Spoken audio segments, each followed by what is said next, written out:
भारत के राष्ट्रपति को उसके पद से हटाया जा सकता है। उसके पद से किसके द्वारा हटाया जा सकता है? जी हाँ, इसका सही आंसर हो जाएगा ऑप्शन नंबर सी, संसद द्वारा। संसद द्वारा जो है राष्ट्रपति को उसके पद से हटाया जा सकता है। हेलो फ्रेंड्स, आज का हमारा वीडियो बहुत ही महत्वपूर्ण होने वाला है। आज हम इस वीडियो में भारतीय संविधान में राष्ट्रपति से संबंधित संपूर्ण आर्टिकल एवं उससे संबंधित सभी महत्वपूर्ण प्रश्नों को देखने वाले हैं, जो कि सभी परीक्षाओं के लिए दोस्तों अत्यंत ही महत्वपूर्ण है। तो दोस्तों वीडियो के अंत तक जरूर बने रहना, कहीं जाना नहीं। लेकिन उससे पहले आपको बता दूं कि इस वीडियो में आपको आर्टिकल बेस्ड सीक्वेंस से, क्रम से आपको प्रश्न मिलने वाला है। तो दोस्तों वीडियो को अंत तक जरूर देखना, ठीक है। चलिए शुरू करते हैं दोस्तों आज के हमारे इस वीडियो को। दोस्तों आपके सामने यह पहला प्रश्न प्रस्तुत है। देखिए क्या है पहला प्रश्न। भारत का एक राष्ट्रपति होगा।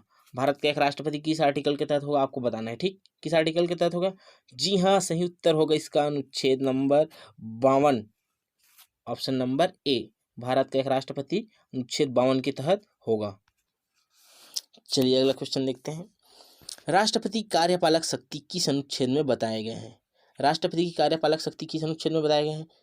ऑप्शन नंबर बी, अनुच्छेद 53 में राष्ट्रपति की कार्यपालक शक्ति बताया गया है।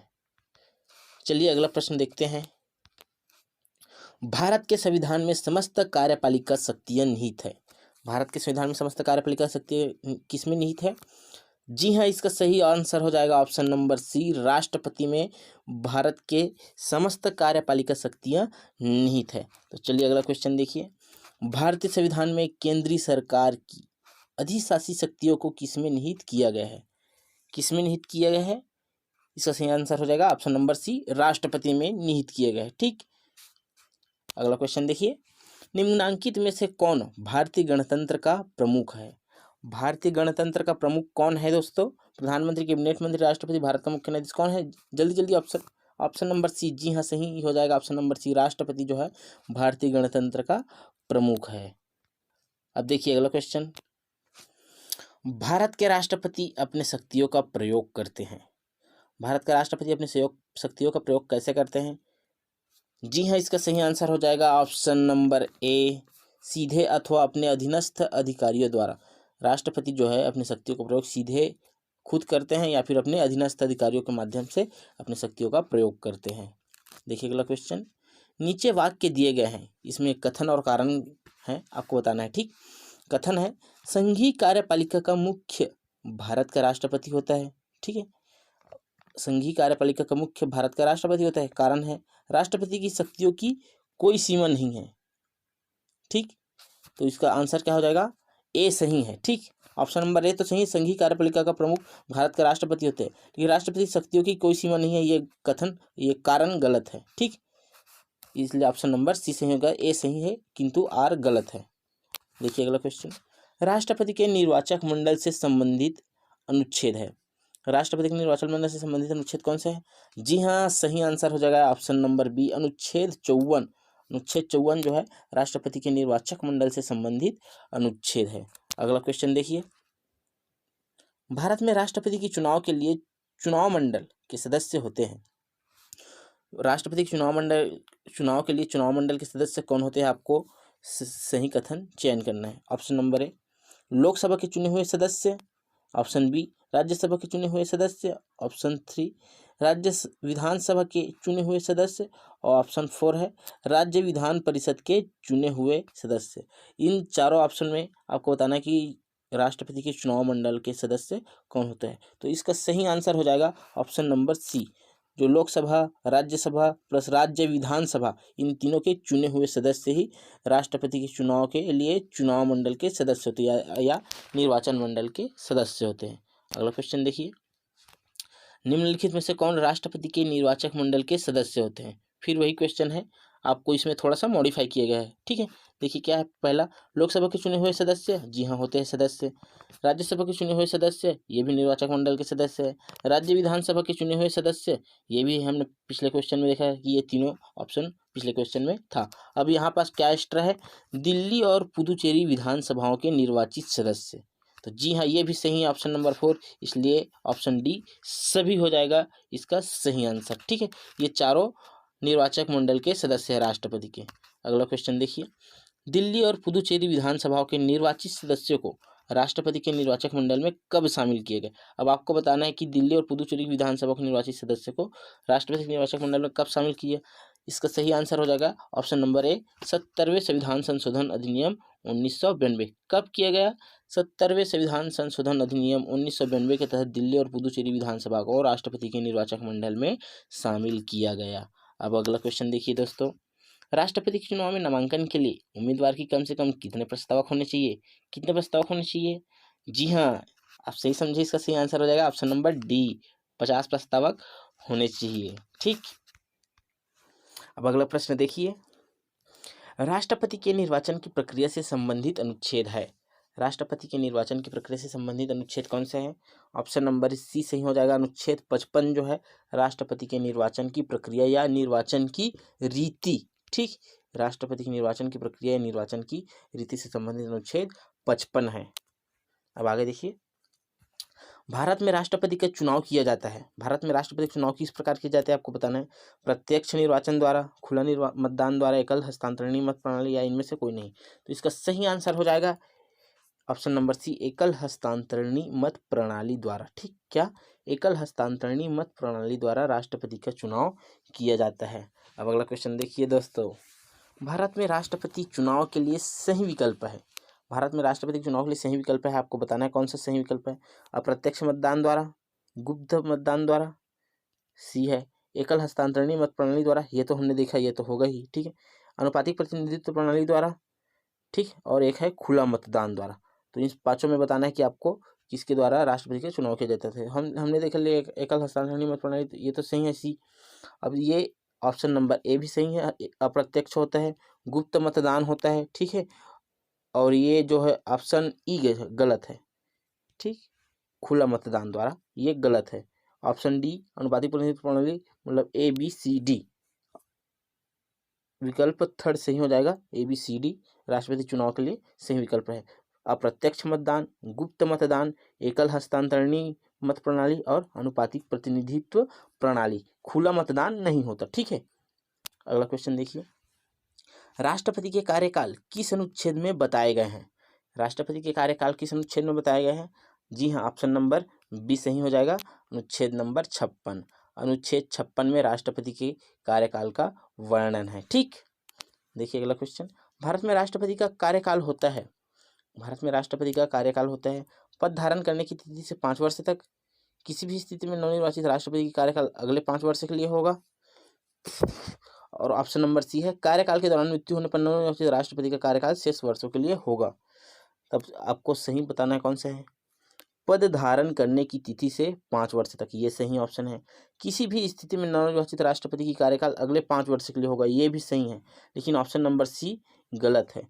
राष्ट्रपति का चुनाव होता है, चाहे पुराने राष्ट्रपति का बीच में मृत्यु हो गया हो या किसी कारणवश पद त्याग करता है, तो अगला नवनिर्वाचित राष्ट्रपति अपने शुरू तिथि से 5 वर्ष तक के लिए होगा, न कि विधानसभा के समान शेष वर्षों के लिए होगा। ठीक, तो इस प्रकार ऑप्शन नंबर डी सही हो जाएगा, ए एवं बी दोनों सही हैं।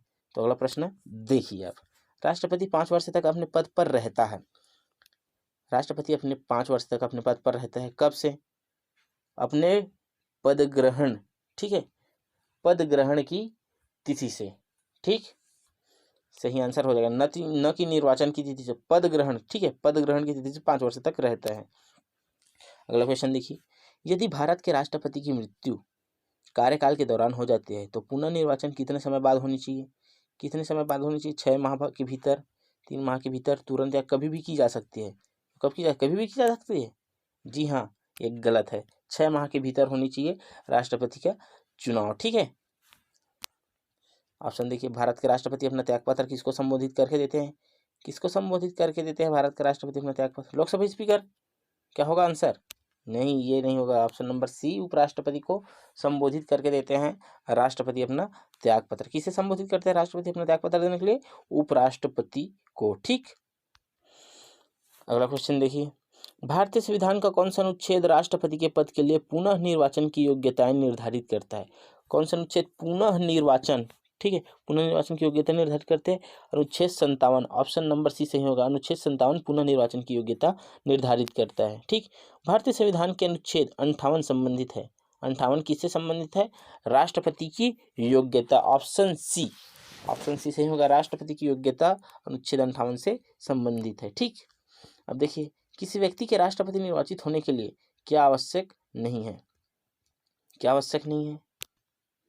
ऑप्शन ए भारत का नागरिक हो, ऑप्शन बी आयु 35 वर्ष हो, ऑप्शन सी संसद चुने जाने की योग्यता रखता हो, ऑप्शन डी पढ़ा लिखा हो। पढ़ा लिखा हो यहाँ आवश्यक नहीं है, लेकिन ये तीनों आवश्यक है। ठीक, भारत का नागरिक होना चाहिए राष्ट्रपति निर्वाचन के लिए, आयु 35 वर्ष होनी चाहिए और सांसद चुने जाने की योग्यता रखता हो। लेकिन पढ़ा लिखा हो ऐसा हमारे संविधान में योग्यता के लिए कोई जिक्र नहीं है, इसलिए ऑप्शन नंबर डी सही हो जाएगा। कौन सा आवश्यक नहीं है? हमें पढ़ा लिखा हो यह आवश्यक नहीं है। ठीक, अगला क्वेश्चन, निम्न में सही कथनों पर विचार कीजिए। राष्ट्रपति के वेतन एवं भत्ते का निर्धारण संसद द्वारा किया जाता है। सही हो जाएगा ये। जी हाँ, संसद द्वारा किया जाता है। राष्ट्रपति का वेतन संचित निधि पर भारित होता है। ये भी सही है, संचित निधि पर भारित होता है। पदावधि के दौरान राष्ट्रपति के वेतन भत्ते में कटौती नहीं की जा सकती। ये भी सही है, कटौती नहीं की जा सकती है। राष्ट्रपति के वेतन भत्ते का उल्लेख अनुच्छेद 59 में है। ये भी सही है। इस प्रकार ऑप्शन नंबर 4 उपर्युक्त चारों सही है। ठीक, अगला क्वेश्चन देखिए, राष्ट्रपति किस अनुच्छेद के तहत शपथ ग्रहण करते हैं? किस अनुच्छेद के तहत शपथ ग्रहण करते हैं? ऑप्शन नंबर ए इसका सही हो जाएगा। अनुच्छेद 60 के तहत दोस्तों राष्ट्रपति जो है शपथ ग्रहण करता है। ठीक, अगला क्वेश्चन देखिए, राष्ट्रपति को शपथ कौन दिलाता है? कौन दिलाता है शपथ राष्ट्रपति को? जी हाँ, इसका सही आंसर हो जाएगा सर्वोच्च न्यायालय के मुख्य न्यायाधीश। मुख्य न्यायाधीश जो है राष्ट्रपति के शपथ दिलाता है। अगला क्वेश्चन देखिए, राष्ट्रपति को शपथ कौन दिलाता है? सेम क्वेश्चन, लेकिन इसमें ऑप्शन थोड़ा सा चेंज है। ठीक है, आपको वो भी पूछ सकता है कि शपथ कौन दिलाता है। इसमें देखिए कौन सा, मुख्य न्यायाधीश भी ऑप्शन में है। ठीक है, मुख्य न्यायाधीश भी ऑप्शन में है और वरिष्ठतम न्यायाधीश भी ऑप्शन है। दोनों सर्वोच्च न्यायालय के ना, सर्वोच्च न्यायालय के मुख्य न्यायाधीश, सर्वोच्च न्यायालय के वरिष्ठतम न्यायाधीश। और इसमें क्या है, सर्वोच्च न्यायालय के वरिष्ठतम न्यायाधीश ऑप्शन में है, लेकिन मुख्य न्यायाधीश नहीं है। हाँ जी हाँ, सही है, ये मुख्य न्यायाधीश की अनुपस्थिति में सर्वोच्च न्यायालय के वरिष्ठतम न्यायाधीश राष्ट्रपति को शपथ दिलाए थे, इसलिए मैंने दोनों को इस क्वेश्चन को रखा। ठीक है, पहला रहेगा आपको मुख्य न्यायाधीश दिया है तो सबसे पहले सर्वोच्च न्यायालय का मुख्य न्यायाधीश आएगा। मुख्य न्यायाधीश नहीं तो सर्वोच्च न्यायालय के वरिष्ठतम न्यायाधीश राष्ट्रपति को शपथ दिलाता है। देखिए अगला क्वेश्चन, भारत के राष्ट्रपति को उसके पद से हटाया जा सकता है। उसके पद से किसके द्वारा हटाया जा सकता है? जी हाँ, इसका सही आंसर हो जाएगा ऑप्शन नंबर सी, संसद द्वारा। संसद द्वारा जो है राष्ट्रपति को उसके पद से हटाया जा सकता है। अब देखिए अब अगला क्वेश्चन, भारतीय संविधान के किस अनुच्छेद के तहत राष्ट्रपति पर महाभियोग चलाया जा सकता है? किस अनुच्छेद के तहत महाभियोग चलाया जा सकता है? अनुच्छेद 61। ठीक है, ऑप्शन नंबर ए इसका सही आंसर हो जाएगा। अनुच्छेद 61 के तहत राष्ट्रपति पर महाभियोग चलाया जा सकता है। अब देखिए अगला क्वेश्चन, भारत के राष्ट्रपति को कार्य अवधि की समाप्ति से पूर्व भी पद से हटाया जा सकता है। कब राष्ट्रपति को कार्यावधि समाप्ति के पूर्व हटाया जा सकता है? सत्ताधारी राजनीतिक दल द्वारा, प्रधानमंत्री द्वारा, महाभियोग द्वारा, सर्वोच्च न्यायालय। अभी देखे पिछले क्वेश्चन में महाभियोग द्वारा राष्ट्रपति को हटाया जा सकता है। ठीक है, ऑप्शन आर्टिकल नंबर 61 के तहत। ठीक, देखिए अगला क्वेश्चन, अब राष्ट्रपति पर महाभियोग की प्रक्रिया संसद के किस सदन से शुरू की जाती है? संसद की किस सदन से शुरू की जाती है? लोकसभा, राज्यसभा, संसद के किसी भी सदन या सर्वोच्च न्यायालय किससे की जाती है? जी हाँ, इसका सही आंसर हो जाएगा ऑप्शन नंबर सी, संसद के किसी भी सदन से शुरू की जा जाती है राष्ट्रपति पर महाभियोग की प्रक्रिया। अब देखिए हमारा अगला क्वेश्चन, लेकिन दोस्तों यदि अभी तक आपने हमारे चैनल द इंडियन ऑफिसर्स को सब्सक्राइब नहीं किया तो कृपया चैनल को सब्सक्राइब करें और वीडियो को लाइक करें दोस्तों। ठीक है, और कमेंट भी करके बताइए कि यह वीडियो आपको कैसा लग रहा है। तो चलिए दोस्तों देखते हैं हमारा अगला क्वेश्चन। ठीक है, भारत के राष्ट्रपति पर महाभियोग चलाने के लिए कम से कम कितने दिन पूर्व की सूचना आवश्यक है? राष्ट्रपति को कितने दिन पूर्व पहले सूचना देना होगा महाभियोग चलाने के लिए? इसका ऑप्शन बी हो जाएगा सही, 14 दिन पूर्व सूचना देना आवश्यक है। कितने दिन? 14 दिन पूर्व सूचना देना आवश्यक है महाभियोग प्रक्रिया चलाने से पहले। ठीक, अगला क्वेश्चन देखिए, निम्न में कौन भारत के राष्ट्रपति की निर्वाचन, ठीक है, निर्वाचक गण का तो भाग है परंतु उसके महाभियोग अधिकरण का भाग नहीं है? कौन? ऑप्शन नंबर डी से हो जाएगा राज्य की विधानसभाएं। राज्य की विधानसभाएं राष्ट्रपति के निर्वाचन की प्रक्रिया में तो भाग लेती है परंतु उसके महाभियोग प्रक्रिया में भाग नहीं लेते। उसके महाभियोग प्रक्रिया में कौन कौन भाग लेते हैं? लोकसभा और राज्यसभा के निर्वाचित प्लस जो मनोनीत, कौन? निर्वाचित प्लस मनोनीत, दोनों प्रकार के सदस्य लोकसभा और राज्यसभा के सदस्य भाग लेते हैं राष्ट्रपति के महाभियोग प्रक्रिया में। ठीक, देखिए अगला क्वेश्चन, भारत के राष्ट्रपति के महाभियोग की प्रक्रिया है। महाभियोग की प्रक्रिया कैसी प्रक्रिया है? जी हाँ, इसका सही आंसर हो जाएगा ऑप्शन नंबर ए, अर्ध न्यायिक प्रक्रिया है राष्ट्रपति पर महाभियोग जो चला जाता है वो कैसा प्रक्रिया, अर्ध न्यायिक प्रक्रिया। ठीक, अब देखिए अगला क्वेश्चन, महाभियोग प्रक्रिया के प्रस्ताव को पारित होने के लिए कितने बहुमत की आवश्यकता होती है, कितने बहुमत की आवश्यकता है महाभियोग प्रक्रिया के प्रस्ताव को पारित होने के लिए, इसका ऑप्शन ए सही हो जाएगा, 2/3 बहुमत की आवश्यकता होती है महाभियोग प्रक्रिया को पारित होने के लिए। अगला क्वेश्चन देखिए, निम्न में सही कथन को चयन कीजिए, राष्ट्रपति पर महाभियोग प्रक्रिया अमेरिका के संविधान से प्रेरित है। जी हाँ सही है, ये भी अमेरिका के संविधान से प्रेरित है। संविधान के अतिक्रमण पर महाभियोग चलाई जा सकती है, सही है ये भी। राष्ट्रपति के शारीरिक रूप से अक्षम होने पर महाभियोग प्रक्रिया चलाई जा सकती है, ये भी सही है। और महाभियोग की प्रक्रिया की अनुच्छेद 61 में उल्लेख है। ठीक, अनुच्छेद 61 में उल्लेखित है, ये भी सही है, मतलब चारों सही है। तो इस प्रकार ऑप्शन नंबर डी 1 2 3 4 सभी सही है, ऑप्शन नंबर डी सही हो जाएगा। ठीक, यहाँ पर आपको शारीरिक रूप से अक्षम और अतिक्रमण दोनों, ठीक, संविधान के अतिक्रमण और शारीरिक रूप से सक्षम होने पर भी महाभियोग प्रक्रिया राष्ट्रपति पर चलाई जा सकती है, ये दोनों सही है। अगला क्वेश्चन देखिए, किस अनुच्छेद के तहत भारत के उपराष्ट्रपति कार्यवाहक राष्ट्रपति हो सकते हैं।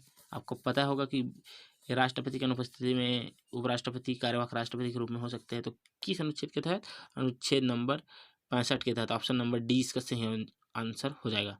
अनुच्छेद 65 के तहत उपराष्ट्रपति कार्यवाहक राष्ट्रपति हो सकते हैं। अगला क्वेश्चन देखिए, यदि मृत्यु है, त्याग है, ठीक है, त्यागपत्र अथवा हटाए जाने की स्थिति में भारत के राष्ट्रपति का पद रिक्त हो जाए तो उस पद का कार्यभार कौन संभालेगा। अभी देखिए, उपराष्ट्रपति संभालेगा कार्यवाहक राष्ट्रपति के रूप में, ऑप्शन नंबर सी सही हो जाएगा। ठीक, यदि राष्ट्रपति एवं उपराष्ट्रपति का पद खाली हो तो भारत के राष्ट्रपति के पद पर कौन होता है, कौन होता है आपको बताना है। यदि राष्ट्रपति एवं उपराष्ट्रपति दोनों खाली है तो इसका ऑप्शन सही हो जाएगा। कौन सा ऑप्शन सही होगा, जल्दी जल्दी जल्दी बताइए। ऑप्शन नंबर बी, ठीक है, भारत का मुख्य न्यायाधीश जो है राष्ट्रपति और उपराष्ट्रपति की अनुपस्थिति में राष्ट्रपति का पद संभालेगा। अगला क्वेश्चन देखिए, यदि राष्ट्रपति के पद खाली हो तो निम्न में से कौन भारत के कार्यवाहक राष्ट्रपति हो सकते हैं। कौन कार्यवाहक राष्ट्रपति हो सकते हैं, प्रधानमंत्री, लोकसभा के अध्यक्ष, सुप्रीम कोर्ट के वरिष्ठतम न्यायाधीश, या इनमें से कोई नहीं। कौन हो सकते हैं, option number C supreme court के वरिष्ठतम न्यायाधीश। यदि राष्ट्रपति का पद खाली है तो यदि उपराष्ट्रपति भी अनुपस्थित है, यदि भारत के मुख्य न्यायाधीश भी अनुपस्थित है तो कौन हो सकते हैं, सुप्रीम कोर्ट के वरिष्ठतम न्यायाधीश कार्यवाहक राष्ट्रपति हो सकते हैं। ठीक है, अगला क्वेश्चन देखिए, भारत में राष्ट्रपति की मृत्यु, पद त्याग अथवा हटाए जाने पर पद में हुई रिक्ति को भरने की समय सीमा क्या है। समय सीमा क्या है, हमने पिछले क्वेश्चन में जस्ट देखा 6 माह। ठीक है, 6 माह के भीतर राष्ट्रपति की पद अगर खाली है तो 6 माह पूर्व निर्वाचन की प्रक्रिया हो जाना चाहिए राष्ट्रपति की। ठीक, अगला क्वेश्चन देखिए, भारत के राष्ट्रपति के बारे में सही कथन है, सही कथन आपको चयन करना है। भारत का राष्ट्रपति एक से अधिक बार निर्वाचित हो सकता है। जी हाँ, एक से अधिक बार निर्वाचित हो सकता है। भारत में केवल एक राष्ट्रपति एक से अधिक बार निर्वाचित हुई है। जी हाँ, एक राष्ट्रपति राजेंद्र प्रसाद एक से अधिक बार निर्वाचित हुई, 2 बार निर्वाचित हुई, और केवल एक ही राष्ट्रपति जो 2 बार राष्ट्रपति बने हैं। ठीक है, राष्ट्रपति के चुनाव की अधिसूचना चुनाव आयोग द्वारा जारी की जाती है, ये भी सही है। राष्ट्रपति चुनाव की अधिसूचना चुनाव आयोग जारी करता है, ये भी सही है। इसलिए ऑप्शन नंबर डी उपर्युक्त सभी सही है। अगला क्वेश्चन देखिए, अब अनुच्छेद 71, अनुच्छेद 71 किससे संबंधित है, अनुच्छेद 71 किससे संबंधित है, फटाफट फटाफट, सर्वोच्च न्यायालय से परामर्श लेने की शक्ति। ठीक है, राष्ट्रपति के सर्वोच्च न्यायालय से परामर्श लेने की शक्ति, गलत। कौन सा ऑप्शन हो जाएगा, राष्ट्रपति के निर्वाचन विवाद का विनिश्चय। ठीक है, राष्ट्रपति या उपराष्ट्रपति के चुनाव से संबंधित यदि कोई विवाद हो जाता है तो उसका विनिश्चय कौन करता है, सुप्रीम कोर्ट। ठीक है, इससे संबंधित अनुच्छेद 71। अब अगला क्वेश्चन देखिए, राष्ट्रपति के निर्वाचन विवाद का विनिश्चय किसके द्वारा किया जाता है। अभी देखें, अनुच्छेद 71 के तहत सर्वोच्च न्यायालय द्वारा राष्ट्रपति के निर्वाचन विवाद का विनिश्चय किया जाता है। इसमें क्या था, अनुच्छेद 71 किससे संबंधित है, राष्ट्रपति के निर्वाचन विवाद, और निर्वाचन विवाद का विनिश्चय कौन करता है, सर्वोच्च न्यायालय द्वारा। ठीक है, अगला क्वेश्चन देखिए, राष्ट्रपति की क्षमादान शक्ति किस अनुच्छेद में निहित है, किस अनुच्छेद में निहित है राष्ट्रपति की क्षमादान शक्ति। अनुच्छेद 71, 53, 352, 72 किसमें है, ऑप्शन नंबर डी से हो जाएगा। अनुच्छेद 72 में राष्ट्रपति की क्षमादान शक्ति निहित है। ठीक, अनुच्छेद 72। अब अगला क्वेश्चन देखिए, राष्ट्रपति की क्षमा आदि की शक्ति है, राष्ट्रपति की क्षमा जो है, क्षमा है वो किस प्रकार की शक्ति है, विधायी शक्ति, न्यायिक शक्ति, कार्यपालिका शक्ति, कैसी शक्ति है, ऑप्शन नंबर बी सही हो जाएगा। राष्ट्रपति की जो है शक्ति है वो एक न्यायिक शक्ति है। अब देखिए अगला क्वेश्चन, राष्ट्रपति की क्षमा प्रदान करने की शक्ति में क्या सम्मिलित है? ठीक है, राष्ट्रपति की क्षमा प्रदान करने की शक्ति में क्या सम्मिलित है? क्षमा, लघुकरण, परिहार, विराम, प्रविलंबन, रोक। क्या सही है? क्षमा से सम्मिलित है, लघुकरण सम्मिलित है, परिहार सम्मिलित है, विराम सम्मिलित है, प्रविलंबन सम्मिलित है, रोक सम्मिलित है? सम्मिलित है क्या? नहीं, रोक सम्मिलित नहीं है। तो कौन सा सही हो जाएगा? 1 2 3 4 5 ऑप्शन नंबर सी सही हो जाएगा। राष्ट्रपति की क्षमा प्रदान करने की शक्ति में सम्मिलित है। ठीक है दोस्तों, वीडियो लंबा हो रहा था इसलिए मैं आधे ही को बताया। इसका जो अगला पार्ट है, जो आधा वीडियो है राष्ट्रपति से संबंधित, जो आधा पार्ट है वो हम अगले पार्ट में कंटिन्यू करेंगे। ठीक है, तो राष्ट्रपति से संबंधित बचे हुए प्रश्न आपको इसी सीक्वेंस में, आर्टिकल सीक्वेंस में अगले वीडियो में आपको प्राप्त होगा। तब तक के लिए दोस्तों, जय हिंद, जय भारत। ठीक है, और यदि आपने हमारे चैनल को अभी तक सब्सक्राइब नहीं किया तो कृपया सब्सक्राइब कर ले और अपने दोस्तों को शेयर कर ले। वीडियो के अंत तक बने रहने के लिए थैंक यू।